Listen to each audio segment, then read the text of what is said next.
I am Nona Gray. War is in my veins, and the screams of my enemies are music to me.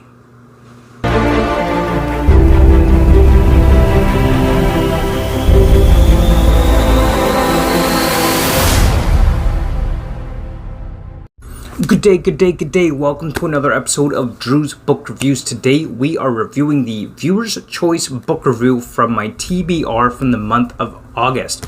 So we are going to be talking about Red Sister, Book 1 of the Book of the Ancestor by Mark Lawrence. So let's talk about that. And of course, don't forget to check out all the links down below as well.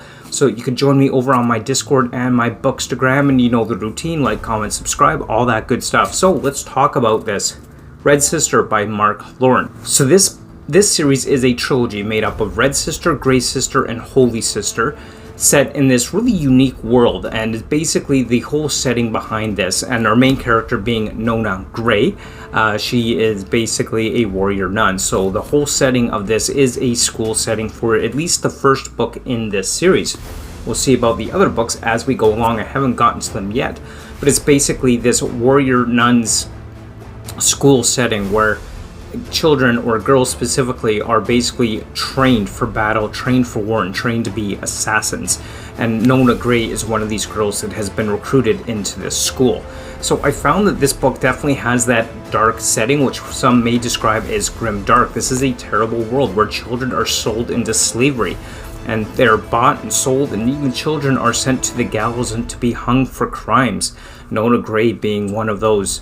And I just want to put this out there. I'll try to keep this as spoiler-free as possible, but this may be a difficult book to keep totally spoiler-free. So, you have been warned, but I'll try and keep it as spoiler-free as I possibly can. But essentially, Nona Gray is one of these poor kids that got trapped into this world where she is being sentenced to the gallows. Now, this is right at the beginning of the story, so it's not that much of a spoiler, really. This is how the story starts. And she is rescued by someone by the name of Sister Glass, where she's recruited into the monastery of these warrior assassin nuns, and she has then commenced her training to be a warrior assassin nun. So that's the basic concept behind this story, behind Red Sister, and starting with Nona Gray. Now, Nona is unique, and she has abilities that are certainly unique, and seems to be caught up in this idea or this prophecy of the Shield and the Chosen One. And whether she's the Shield or the Chosen One or neither one, we don't actually know yet throughout this book, or whether she's neither one of them. Who knows?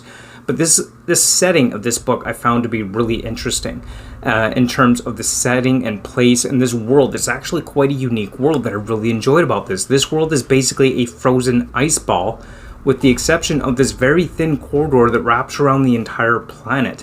The mythos and legend and myth behind this story is that the sun is dying and the moon is falling from the sky. And so we have this world that seems to be dying and slowly turning into a frozen ice ball, with very little land actually remaining to be livable within this world. About a 50-mile corridor that rings the entire planet. Everywhere else is surrounded by this miles upon miles thick and deep ice wall.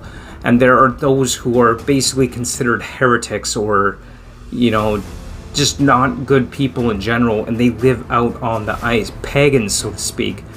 Pagans from the religion of this world. And you've got, of course, your kingdoms and your empire, which kind of wraps around a good portion of this ring around the world of actual arable, livable land. And so I thought the setting behind this was actually really cool, if you forgive the pun, given it's an ice world. Really cool setting. And I love the idea and concept behind that. It's very unique. I hadn't seen anything like that in any other book as far as a setting for the world in which we find these characters living in. So that was actually pretty awesome. And of course, throughout this story, you've got the conflict between, the peasant class and the rich and the nobles and all that kind of stuff. And the concept behind having warrior nuns is actually a really cool idea as well. I thought that was done well. Nona Gray is an especially interesting character in that she's definitely a character that has that chosen one trope, where she starts from nothing and has to work her way up to becoming something.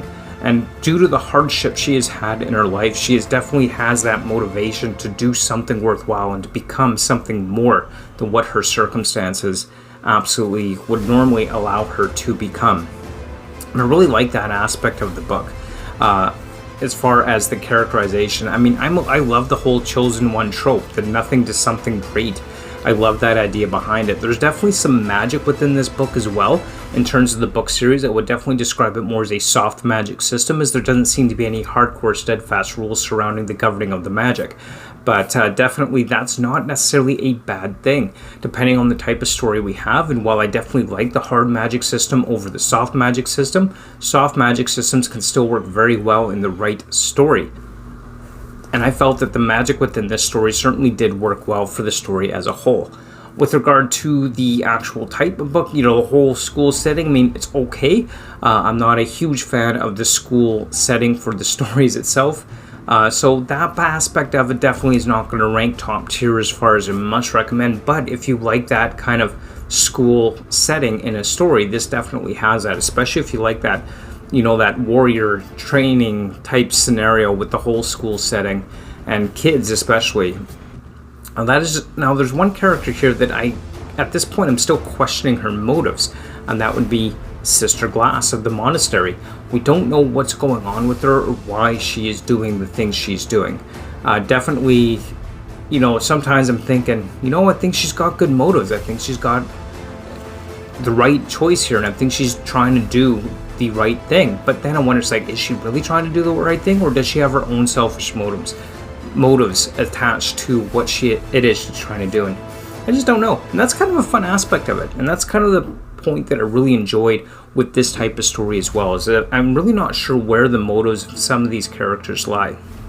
And overall, it's just a fun story, a good story. I did enjoy it quite a bit. Definitely the characters had their motivations, and there's that, the big bad, so to speak, in the Taxis family, and who is definitely portraying the role of the big bad here, well known as basically being the one trying to stop the big bad in that respect. But overall, I would say that this was a good read, and I did enjoy it. Now, this type of story, it not being one that I typically rank very high, it's like a 3 out of 5 for me, honestly, just because Grimdark is good, and I do enjoy it, but so far the Grimdark that I've read hasn't been that kind of Grimdark that really makes me go, oh, I love this. But I'm still enjoying enough to continue reading these types of stories, and I have no doubt that I'm going to continue to enjoy the rest of the series, and I certainly would love for it to get better. But hey, if the whole series ends up being like a 3 out of 5 stars, that's okay with me too.